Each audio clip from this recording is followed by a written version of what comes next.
Hello friends, Devendra GS में आपका स्वागत है। आज हम लोग पढ़ने वाले हैं बायोलॉजी का एक महत्वपूर्ण चैप्टर रक्त। तो चलिए स्टार्ट करते हैं इसके इंट्रोडक्शन से। रक्त क्या होता है? Blood is a connecting tissue, या यूँ कहें रक्त एक हमारा एक संयोजी ऊतक है। ठीक है, इसके अध्ययन को कहा जाता है सेरोलॉजी और हेमेटोलॉजी।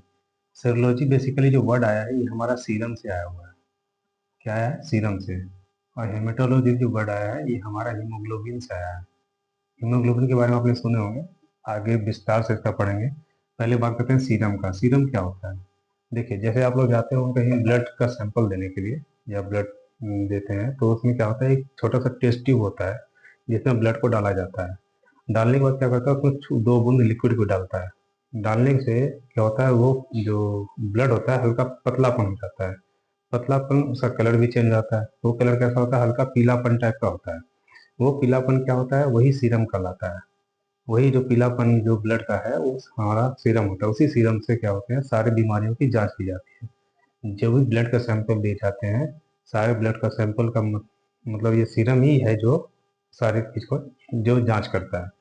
चलिए आगे बढ़ते हैं। ये इसका पीएच मान होता है 7.4, जो कि एक बेस है। कैसे? देखिए, ये हमारा पीएच स्केल है। इसका न्यूट्रल पॉइंट होता है 7। जैसे ये 7 से बढ़ता है, ठीक है, ये हमारा बेस कहलाता है। और जैसे ही अगर 7 से कम होगा तो हमारा वो क्या कहलाता है? एसिड। ठीक है, इसका 7.4 है, इसी हिसाब से हमारा ये क्या, ब्लड हमारा क्या है? एक बेस है। चलिए, ये पुरुषों में जो है इसकी क्वांटिटी होती है 5.5 लीटर की। 5.5 लीटर की क्वांटिटी पुरुषों में होती है और फीमेल में होता है 5 लीटर का।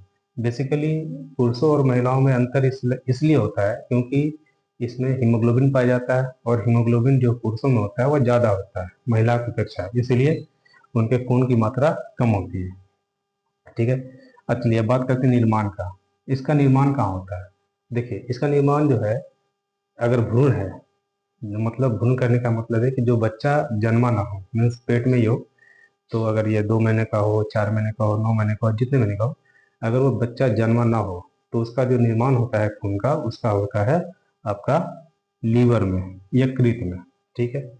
चलिए, जो वयस्क जो जो बच्चा जन्म जाता है, या हम लोग वयस्क है, तो वयस्क का जो होते हैं उनका जो ब्लड का जो फॉर्मेशन होता है वो होता है बोन मैरो में, अस्थि मज्जा में। देखते होंगे जैसे हड्डी है हमारा, हड्डी के बीच में, जैसे अगर चिकन वगैरह जो खाते हैं उनकी बात कर रहा हूँ मैं, जो हड्डी होते हैं, हड्डी के बीच में रेसे रेसे टाइप के होते हैं। जैसे तोड़िएगा ना तो रेसा आपको दिखेगा हड्डी के बीच में, तो वो जो हड्डी के बीच में जो रेसा दिखता है वही हमारा क्या है? बोन मैरो है। उसी बोन मैरो में क्या होता है? ब्लड का फॉर्मेशन होता है। ठीक है। चलिए अब बात करते हैं इसके कार्य के बारे में। ब्लड का मेन मेन काम क्या होता है?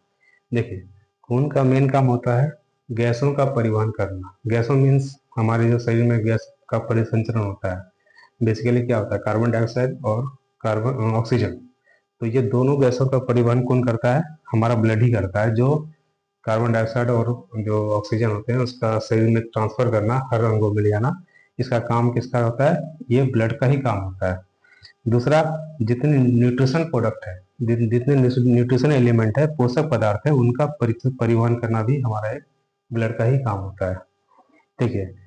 शरीर में ताप का कंट्रोल करना भी ब्लड का ही कार्य होता है। चलिए, बेसिक इंट्रोडक्शन हमने पढ़ लिया, आगे बढ़ते हैं ब्लड का मेन पार्ट के लिए। देखिए, ब्लड क्या होता है? इसमें 2 तरह के एलिमेंट होते हैं, सॉलिड पार्टिकल और लिक्विड पार्टिकल। ऐसा नहीं है कि ब्लड हमारा लिक्विड दिख रहा है तो सिर्फ लिक्विड ही होगा, सॉलिड पार्टिकल भी होते हैं। जैसे अगर आप चाय बनाते हो, चाय बनाने में क्या होता है? दूध दूध भी लगता है, शक्कर भी लगता है, हमारा चीनी है, चाय पत्ती भी लगता है। तो हमारा चाय पत्ती और जो चीनी है वो हमारा सॉलिड पार्टिकल है, और जो दूध है और पानी है वो हमारा लिक्विड पार्टिकल है। उसी तरह से हमारा जो ब्लड है ये 2 तरीके से बनता है, प्लाज्मा और रुधिराणु। प्लाज्मा और रुधिराणु, ठीक है। प्लाज्मा का जो क्वांटिटी होता है वो 60% का होता है, समझ गए। बाकी के जो बचे 40% वो हमारा रुधिराणु होते हैं। प्लाज्मा 60% है, ये लिक्विड है। लिक्विड होने का मेन कार्य होता है कि इसमें पानी जो होते हैं 90% तो पाए जाते हैं। प्लाज्मा में कितने प्रतिशत पानी पाया जाता है? 90%। बाकी जो 10% होते हैं वो हमारे प्रोटीन होते हैं। इसमें 2 प्रोटीन और पाया जाता है, फाइब्रिनोजिन और प्रोथ्रोम्बिन। बेसिकली देखिए, ये क्या होता है? ये खून को गाढ़ा करता है। ये फाइब्रिनोजेन का जो मेन काम होता है खून को गाढ़ा करता है, ठीक है। प्रोथ्रोम्बिन जो है ये दोनों वही चीज करता है। ये प्रोथ्रोम्बिन क्या करता है, खून को जमाता है, ठीक है, जमाता है। जैसे अगर शरीर का कोई भी अंग कट जाता है, कटने के बाद जो खून निकलता है, तो जैसे ही कटा, कटने के बाद जो खून निकला वो हवा के संपर्क में आता है। जैसे ही हवा के संपर्क में आता है, ये हमारे फाइब्रिनोजेन और प्रोथ्रोम्बिन एक्टिव हो जाता है। इसके एक्टिव होने के कारण ही क्या होता है, वो खून हमारा जम जाता है। देखते होंगे जब खून जमता है तो उसके ऊपर में पपड़ी टाइप का जम जाता है। वो पपड़ी जो है जमता है, वही खून जमने के बाद ही वो जमता है। तो ये उसका मेन काम इसी का होता है, इसी इसी दोनों का होता है, फाइब्रिनोजेन का। अब चलिए अब बात करते हैं कि शरीर के अंदर भी खून चल रहा है, तो वो खून जमता क्यों नहीं है। तो उस शरीर में हमारा एक पाया जाता है हेपेरिन। क्या पाया जाता है, हेपेरिन। हेपेरिन एक ऐसा एलिमेंट है जो कि शरीर के अंदर के खून को जमने से रोकता है। ये दोनों जमाता है और ये हमारा रोकता है, ठीक है। देखिए फिर से देख लीजिए, हमारे प्लाज्मा में क्या पाया जाता है, ज्यादातर पानी 90%, बाकी कुछ प्रोटीन होते हैं। उस प्रोटीन में फाइब्रिनोजेन और प्रोथ्रोम्बिन पाए जाते हैं। इन दोनों का काम सिर्फ ये होता है कि खून को ये जमाता है। जैसे हवा के संपर्क में आएगा वो क्या करेगा, खून को जमाएगा, ठीक है, समझ गए। और जो शरीर के अंदर जो खून नहीं जमता है, वो जमने से जो रोकता है वो कौन है, हेपेरिन, ठीक है। तो ये दोनों समझ गए बात को। चलिए आगे बढ़ते हैं। हमारा रुधिराणु, बस हमारा प्लाज्मा में इतना ही है, ज्यादा कुछ नहीं है। अच्छा एक चीज और, प्लाज्मा में क्या होता है, एंटीबॉडी पाए जाते हैं। एंटीबॉडी ए और बी सेंस कहते हैं, आगे पढ़ेंगे इसके बारे में, एंटीजन के बारे में। पहले आप समझिए एंटीबॉडी। एंटीबॉडी क्या होता है, जैसे देखिए ये हमारा कोरोना हुआ था, ठीक है। ये कोरोना जब हुआ था तो जो भी व्यक्ति इससे ठीक हो गए थे, ठीक, इससे व्यक्ति जो ठीक हो गए तो उनका जो है ना खून का सैंपल लिया गया। खून से मतलब बनाया गया कोरोना का इलाज करने के लिए। अब ये बताइए खून से दवाई तो बनेगा नहीं। ये खून बेसिकली क्या होता है, प्लाज्मा था। खून में तो बहुत सारी चीजें, आरबीसी डब्ल्यूबीसी सब कुछ है, लेकिन वो प्लाज्मा था जिससे कि हमारा इलाज, मतलब जिसका दवा बना था ये प्लाज्मा से। आपने सुना होगा प्लाज्मा डोनेट किया जा रहा है कोरोना के टाइम में, तो ये प्लाज्मा डोनेट किया जाता था, ठीक है। यही हमारा एंटीबॉडी था। जो व्यक्ति कोरोना से ठीक हो जाते थे उनका ब्लड का सैंपल लिया जाता था दवाई के, तो वो जो जो ब्लड का सैंपल लिया जाता था वही हमारा क्या है, एंटीबॉडी कहलाता था। चलिए आगे बढ़ते हैं। इसमें रुधिराणु, अब आते हैं रुधिराणु पे। रुधिराणु में बेसिकली तीन चीज होता है, आरबीसी, डब्ल्यूबीसी एंड प्लेटलेट्स। इसका साइंटिफिक नेम होता है एरिथ्रोसाइट, इसका साइंटिफिक नेम होता है ल्यूकोसाइट एंड इसका होता है थ्रोम्बोसाइट, ठीक है। इसकी संख्या होती है 50 लाख। कितनी होती है, 50 लाख। अगर हमारे शरीर में 50 लाख है आरबीसी तो हमारा, हम बिल्कुल स्वस्थ हैं। अगर 50 लाख से कम हुआ तो हम बिल्कुल बेकार, मतलब स्वस्थ नहीं रहेंगे, ठीक है, बीमार पड़ जाएंगे। देखिए, ठीक है, 50 लाख होता है। इसका जो है संख्या होता है 10,000 का। इसकी संख्या होती है 2 लाख की। चलिए इसका बात करते हैं जीवन काल का। इसका जीवन काल कितने दिन का होता है, 120 दिनों का ये आरबीसी का होता है। 4 दिन का होता है डब्ल्यूबीसी का एंड 7 दिन का प्लेटलेट्स का, ठीक है। इसका आकार होता है गोल। आप गोल देखे होंगे, इसका इस ढंग का होता है, इस पेड़ टाइप का होता है, बीच में गड्ढा टाइप का होता है, इस ढंग का होता है। ये होता है इसका आकार डब्ल्यू आरबीसी का। इसका आकार कुछ भी हो सकता है, मतलब अनिश्चित है इसका, मतलब कुछ भी, कोई कोई इसका आकार नहीं है। ये हमारा डब्ल्यूबीसी कहलाता है। इसका आकार होता है लेंस टाइप का, गोल टाइप का, उत्तल लेंस के हिसाब से, उत्तल लेंस के जैसा होता है। देखिए आरबीसी में जनरली लाइसोसोम नहीं पाए जाते हैं, केंद्रक भी नहीं पाए जाते हैं। देखिए आप लोग जानते हो केंद्रक, पहले बात करते हैं लाइसोसोम का। लाइसोसोम का काम क्या होता है, हम लोग सेल में पढ़ेंगे इसके बारे में डिटेल से। बेसिकली मैं बताता हूँ, लाइसोसोम का कार्य होता है कि मतलब वो जो भी हमारे सेल मर जाते हैं उनको खत्म करना, उनको डिस्ट्रॉय करना ही इसका काम होता है। लाइसोसोम का मेन काम यही होता है। जो भी हमारे सेल मर जाते हैं उसके हिसाब से, जैसे कि अगर ये हमारे पास, अगर हमारा आरबीसी है, 120 दिन में ये खत्म हो जाएगा। लाइसोसोम इसमें है नहीं, तो इसको खत्म तो करेगा नहीं, ये क्या मरी लाश की तरह घूमता रहेगा। तो इसीलिए ये जो जितने जो आरबीसी जो खत्म हो जाते हैं, इन इन, इन जो उसका कब होता है, ये लाइसोसोम होने के कारण, लाइसोसोम तो है नहीं हमारे पास में, तो लाइसोसोम है नहीं, इसके कारण ये इसको खत्म कर नहीं पाएगा। अगर ये मर था तो ये ऐसे लाश की तरह घूमता रहेगा। इसी लाश का जो स्टेबल होता है, जो हमारा होता है, वो पहुंच जाता है स्प्लीन में। स्प्लीन इसको रख लेता है अपने पास में, इसीलिए इसको कहा जाता है आरबीसी का कब्र। आरबीसी का कब्र किसको कहा जाता है? स्प्लीन को। स्प्लीन का हिंदी होता है प्लीहा, या तिल्ली भी कह सकते हैं। ठीक है, अब बात करते हैं केंद्रक। इसमें भी केंद्रक भी नहीं पाया जाता है, न्यूक्लियस। इसमें न्यूक्लियस नहीं पाया जाता है। न्यूक्लियस में आप लोग देखेंगे कि जो आरएनए, डीएनए, ये सब का जो जांच होता है, डीएनए का जांच होता है, वो केंद्रक से ही होता है, न्यूक्लियस में ही होता है। हमारे पास केंद्रक भी नहीं है, तो इससे हमारा आरबीसी में हमारा आरएनए और डीएनए का जांच भी नहीं हो सकता। तो आरबीसी में अगर कहेगा कोई कि आरबीसी में डीएनए, अगर कोई आरबीसी लेता है, आरबीसी लेने के बाद कहे कि हमारा डीएनए का जांच कर हो जाए, तो ऐसा नहीं होता। डीएनए का जांच आरबीसी में होता ही नहीं है। क्यों नहीं होता? क्योंकि इसमें केंद्रक नहीं होता। ठीक है, समझ? देखिए, अब इसी बेसिकली क्या होता है, हीमोग्लोबिन पाया जाता है। हीमोग्लोबिन इसी में हीमोग्लोबिन पाए जाते हैं। आप लोग आरबीसी लाल रंग होता है, रेड खून का लाल रंग, के कारण होता है, हीमोग्लोबिन के कारण होता है। हीमोग्लोबिन पाया क्या जाता है? बेसिकली आयरन पाए जाते हैं। ठीक है, अब देखिए बात करते हैं पुरुषों में। जो पुरुषों में होता है, पुरुषों में जो हीमोग्लोबिन होते हैं वो होता है 14 मिलीलीटर पर डेसीलीटर। डेसीलीटर छोटा सा हो गया, उसमें 1 डेसीलीटर में 14 ml के होते हैं पुरुषों में, और महिलाओं में होता है 13 ml। महिलाओं में कम होता है। देखिए, यही हीमोग्लोबिन कम होने के कारण हमारा ब्लड का जो क्वांटिटी होता है यहाँ पर बढ़ता घटता है। महिलाओं में कम होता है और पुरुषों में ज़्यादा होता है, क्योंकि हीमोग्लोबिन की मात्रा पुरुषों में ज़्यादा होती है, महिलाओं में कम होती है। ठीक है, देखिए जैसे ही हमारे पास अगर हीमोग्लोबिन कम रहेगा तो हमें क्या होगा? थकान होगी, कमजोरी होगी, बिल्कुल शरीर मरा मरा सा रहेगा। तो ये थकान कमजोरी किस कारण होता है? हीमोग्लोबिन कम होने के कारण। इसका इलाज ये है कि आयरन की गोली खाएं। इसमें हीमोग्लोबिन बेसिकली क्या होता है? ये आयरन होता है। अगर हीमोग्लोबिन कम है, इसका मतलब आयरन की कमी है। जब आयरन की कमी है तो हमारे क्या, आयरन को कमी करने के लिए, कमी को पूरा करने के लिए हम आयरन की गोली खाएंगे। तो देखिए, अब एक चीज और बता देते हैं कि जैसे ही अगर हीमोग्लोबिन कम होगा हमारा, ये हीमोग्लोबिन कम होगा, आयरन कम होगा। हीमोग्लोबिन कम होने के कारण क्या होगा? हमारे आरबीसी भी घट जाए, आरबीसी भी कम होगा। जैसे आरबीसी कम होगा उसको कहते हैं रक्त अल्पता। हिंदी में नाम है रक्त अल्पता, लेकिन इसका नाम होता है एनीमिया, जो कि एनीमिया डिजीज आप सुने होंगे। एनीमिया डिजीज किसके कारण होता है? हीमोग्लोबिन की कमी के कारण ही एनीमिया डिजीज होता है। ठीक है, रक्त की कमी, रक्त बेसिकली रक्त कौन सा? आरबीसी का कमी।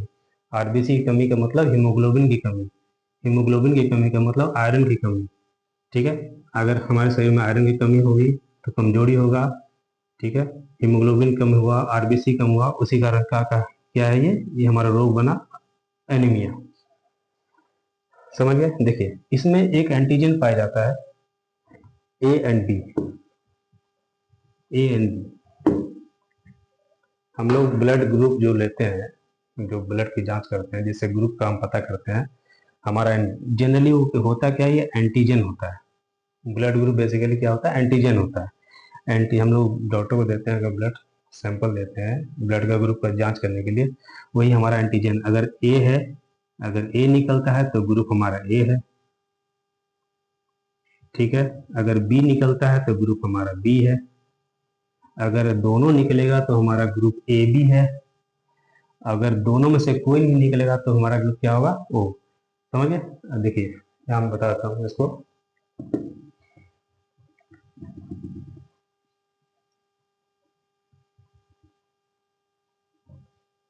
देखिए, ये हमारा एंटी जेन है ए।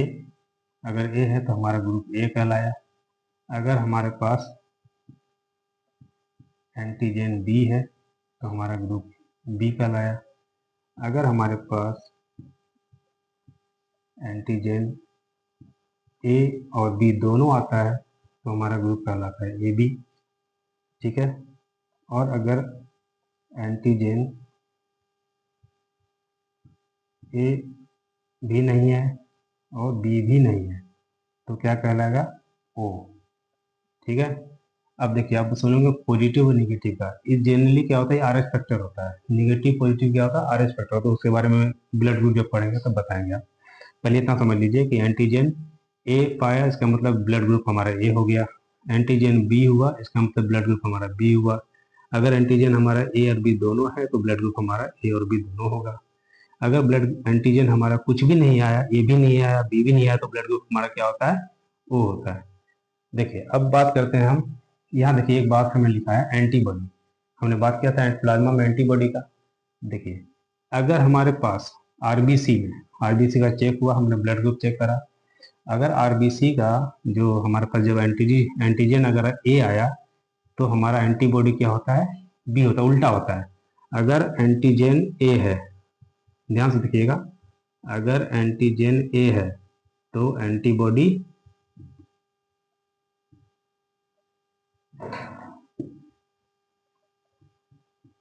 अगर एंटीजन ए है तो एंटीबॉडी क्या होगा? बी होगा। ठीक है।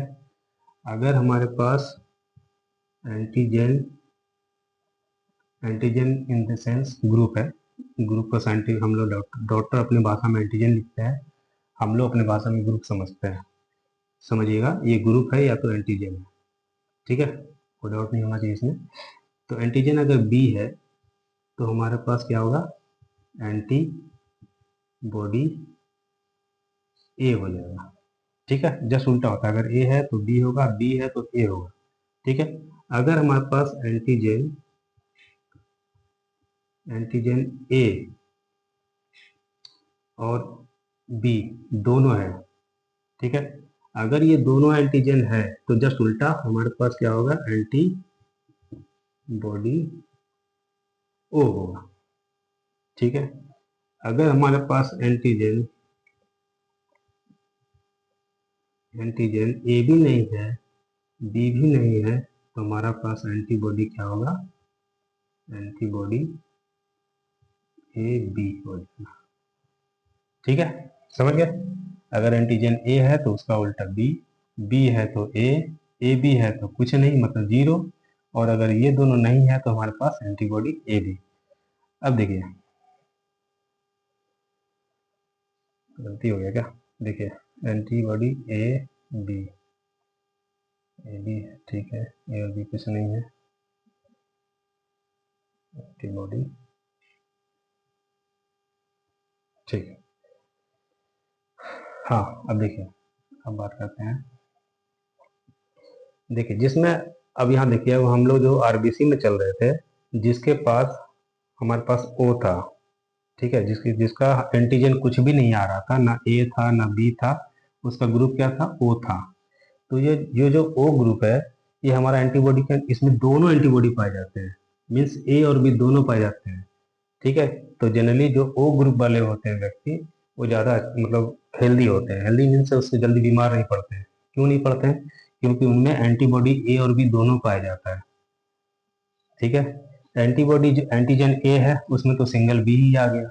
एंटीबॉडी बी है, सॉरी, एंटीजन ए बी है तो एंटीबॉडी हमारे पास ए ही आ गया। एंटीजन अगर दोनों है तो हमारे पास एंटीबॉडी जीरो वो आएगा। ठीक है। लेकिन जिसके पास एंटीजन कुछ भी नहीं है वो हमारा एंटीबॉडी ए बी दोनों पाया जाता है। इसका यही है प्लाज्मा, जिसमें इसमें जो प्लाज्मा की मात्रा होगी ओ वाले ग्रुप वाले व्यक्ति में ज्यादा होती है, उसमें एंटीबॉडी दोनों पाए जाते हैं, ए और बी दोनों पाए जाते हैं। इसी का कारण है कि जिसके जो जो ब्लड ग्रुप ओ वाले होते हैं वो जल्दी बीमार नहीं पड़ते, उनके अंदर रोगों से लड़ने की क्षमता ज्यादा होती है। ठीक है। चलिए, आरबीसी का बात कर लिए। अब आते हैं डब्ल्यूबीसी पे। डब्ल्यूबीसी का साइंटिफिक नेम हमने बताया था, आरबीसी का, सॉरी, डब्ल्यूबीसी का ल्यूकोसाइट। ठीक है। अब देखे होंगे ल्यूकोसाइट एक नाम, एक बीमारी भी होता है, ल्यूकेमिया। ल्यूकेमिया ल्यूकेमिया आपने सुना होगा। तो ल्यूकेमिया क्या होता है? जनरली ब्लड कैंसर होता है। ब्लड कैंसर का दूसरा नाम होता है ल्यूकेमिया। ये हमारा क्या होता है? डब्ल्यूबीसी। डब्ल्यूबीसी का ही एक नाम है, साइंटिफिक नेम ल्यूकोसाइट, इसी से बना है ल्यूकेमिया। इसकी संख्या होती है 10,000। ठीक है। इसकी संख्या कितनी है? 10,000 होती है। 10,000 से अगर कम है तो सही नहीं है, मतलब 10,000 मतलब 8,000 से लेकर 10,000 तक है तो हमारा सही है। ठीक है, जैसे ही 8,000 से कम होगा तो हमारा WC की मात्रा उसमें कम हो जाएगी। ब्लड कैंसर वाले जितने भी व्यक्ति होते हैं उनमें कभी कभी ये 4,000 पहुंच जाता है, कभी 2,000 भी पहुंच जाता है। मतलब उसमें हमारा WBC में इसकी जो मात्रा होती है अगर 2 से 3,000 के बीच में है तो समझिए ब्लड कैंसर बहुत भयानक रूप है। 10,000 है, 7,000 है, 8,000 है तो हमारा अच्छा है। ठीक है, इसका जो जो जीवन काल होता है वो 4 दिन का ही होता है। कितना होता है जीवन काल? सिर्फ 4 दिन का होता है। 4 दिन के बाद ये खत्म हो जाता है। ये खुद ब खुद बनता भी है, फॉर्मेशन होता है, जैसे आपने बताया था हमने। इसका फॉर्मेशन किसमें होता है? अस्थि मज्जा में होता रहता है। तो ये अपना बनता रहता है, जैसे ही खत्म 4 दिन बाद खत्म हो जाएगा ये फिर बन जाएगा। ठीक है, इसका जो आकार हमने बताया था अनिश्चित होता है। ठीक है, ये इसमें क्या होता है, केंद्रक पाए जाते हैं। जैसे आपने देखा था RBC में केंद्रक नहीं थे, केंद्रक नहीं था। इसमें क्या होता है, केंद्रक पाया जाता है। ये केंद्रक पाए जाने के कारण क्या होता है, अब केंद्रक है हमारे पास, जिसका मतलब है कि इसमें जो डीएनए है, डीएनए की जांच हम कर सकते हैं। तो अगर कहा जाए कि जो अगर हमारी जो पहचान होती है जो डीएनए से होती है वो बेसिकली किससे होती है? WBC से होती है। अगर आपसे पूछा जाए कि कौन से रुधिराणु से हम डीएनए की जांच करते हैं तो किससे करते हैं? WBC से। क्यों करते हैं? क्योंकि इसमें केंद्रक पाया जाता है। यही केंद्रक होने के कारण ही इसका WBC से हम डीएनए और आरएनए का जांच कर सकते हैं। चलिए, इसका मेन काम क्या था? रोगों से रक्षा करता है। WBC का मेन काम होता है जो हमारे शरीर में जो बीमारियां होती है उनसे लड़ता है। देखिए, लड़ने से क्या होता है, ये तीन एलिमेंट है जो कि हमारे शरीर में लड़ने और खत्म करने का काम करते हैं। देखिए, जैसे बात करते हैं पहले एंटीबॉडी का। WBC में एक एंटीबॉडी भी पाया जाता है। इसका मेन काम होता है रक्षा करना। अब देखिए, जैसे लिम्फोसाइट। देखिए, अब बात करते हैं पहले एंटीबॉडी का। एंटीबॉडी क्या होता है? जैसे हमारे शरीर में अगर कोई भी बीमारी घुसा, सपोज किया कोई वायरस चला गया अंदर में, जैसे ही वायरस जाएगा तो ये एंटीबॉडी क्या होगा? एक्टिव हो जाएगा। वो बताएगा कि देखिए वायरस आ गया हमारे शरीर में। तो एंटीबॉडी क्या होगा? ये इसको इन्फॉर्मेशन देगा, लिम्फोसाइट को इन्फॉर्मेशन देगा, जो कि टी टाइप का सेल होता है, अल्फाबेट में टी टाइप का सेल होता है। ये क्या करता है? उसको उससे लड़ता है। मीन्स वो जो वायरस घुसा है अंदर शरीर के अंदर, उससे लड़ने का काम कौन करता है? लिम्फोसाइट। ठीक है, ये फाइट करने का काम कौन करता है? लिम्फोसाइट। फाइट, उसको मार देता है। मारने के बाद क्या करता है? अब वो मार के अपना उसका काम खत्म। अब एक काम होता है, स्टार्ट होता है मोनोसाइट का। मोनोसाइट का काम ये होता है कि जो भी वायरस मर गए हैं उनको खा पी के खत्म कर दे, मतलब उसको डिस्ट्रॉय कर दे। तो जब अगर ये नहीं डिस्ट्रॉय करेगा तो हमारे शरीर में सड़ता रहेगा और बीमारी फैलाएगा उसमें। तो इसको डिस्ट्रॉय करने का काम कौन करता है? मोनोसाइट। चलिए फिर से देखते हैं। WBC में एंटीबॉडी पाया जाता है जो कि वायरस को घुसने के बाद वो इंफॉर्मेशन देता है किसको? लिम्फोसाइट को। लिम्फोसाइट क्या करता है? उस वायरस को मारता है। मारने के बाद इसका काम खत्म। अब ये इसका काम होता है मोनोसाइट का, जो भी मर गए हैं वायरस उनको खत्म करके मीन्स उसको डिस्ट्रॉय करना। तो ये हमारा मोनोसाइट का काम होता है। ठीक है, समझ गए? चलिए, अब बात करते हैं प्लेटलेट का। प्लेटलेट, जैसे कि आप लोग सभी जानते हैं, का नाम होता है थ्रोम्बो। ठीक है, ये ये मिशन हमेशा होता है। फॉर्मेशन होगा नहीं जाओ। ठीक है, देखिए इसका जो अब होता है, इसका जो काल होता है 7 दिनों का होता है। इसका उत्तर लेंस का होता है। इसमें भी केंद्रक नहीं पाए जाते हैं।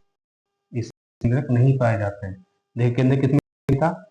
हमारे इसमें नहीं था, RBC में नहीं था और हमारे प्लेटलेट में भी नहीं था। केंद्रक सिर्फ किसमें था? WBC में था। अगर पूछा जाए तो तीनों रुधिराणु में से RBC, WBC और जो आपका प्लेटलेट है उसमें केंद्रक कितने पाए जाएंगे? सिर्फ WBC में। ठीक है, चलिए, इसका इसका भी मेन काम होता है एनर्जी प्रदान करना। प्लेटलेट अगर हमारा 2 लाख से कम हो जाता है तो बिल्कुल हमारा शरीर बिल्कुल मरा मरा सा रहेगा। जैसे RBC में था थका थका सा, तो वैसे ही सेम इसी इसमें भी होता है प्लेटलेट में। प्लेटलेट कम होने का मेन काम होता है, जैसे डेंगू बहुत बड़ा खतरनाक बीमारी है। तो डेंगू से क्या होता है? हमारा प्लेटलेट बिल्कुल घट जाता है। जो फॉर्मेशन हो रहा था हमारा 2 लाख का, वो बिल्कुल अचानक से 30,000, 20,000, 40,000 तक पहुंच जाता है। समझ गए? तो ये अगर हमारे पास 2 लाख से कम रहेगा तो ऐसे भी हमारे पास प्लेटलेट की कमी हो जाएगी। डॉक्टर अगर चेक करते हैं प्लेटलेट कमी, तो प्लेटलेट में चेक वही किया था, ये हमारी संख्या। अगर हम लोग जांच, इससे देखिए जांच आरबीसी का कम क्यों है, कम का जांच करने का मतलब 50 लाख से कम होगा तो आरबीसी कम, 10,000 से कम होगा तो डब्ल्यूबीसी कम, प्लेटलेट 2 लाख से कम है तो हमारा प्लेटलेट कम। ठीक है, इसी से जांच किया था। जैसे आरबीसी में तो हीमोग्लोबिन चेक करते हैं, हीमोग्लोबिन की मात्रा हमने बताया था, पुरुषों में 14 और महिलाओं में 13। ठीक है, देखिए अब ये समझ गए। अब देखिए इससे मतलब इन्हें क्या बोलता है, सॉरी, जो प्लेटलेट है, प्लेटलेट में जब इसकी 2 लाख से कम हो जाता है तो हमारा शरीर बिल्कुल एनर्जी बिल्कुल खत्म हो जाता है, बिल्कुल एनर्जी रहता ही नहीं है। ठीक है, इसमें एक आप देखेंगे, इसको बढ़ाने का एक तरीका है, एक है गिलोय, जो बाबा रामदेव की दुकान में मिलता है, गिलोय। गिलोय हो गया आपका गिलोय एक रस है जो कि अगर इसको पिया जाए तो हमारा प्लेटलेट हमारा बढ़ जाता है। एक हमारा देखेंगे बकरी का दूध होता है, जिसको भी डेंगू होता है बकरी का दूध को बहुत फायदा करता है। बकरी के दूध में बहुत ज़्यादा न्यूट्रिशन होता है। इसी से हमारा क्या होता है, प्लेटलेट जो है हमारा बढ़ जाता है। चलिए समझ गए इसके बारे में। आगे आगे हम ब्लड ग्रुप के बारे में बताएंगे और अच्छे से विस्तार से। आज के लिए बस इतना ही। धन्यवाद।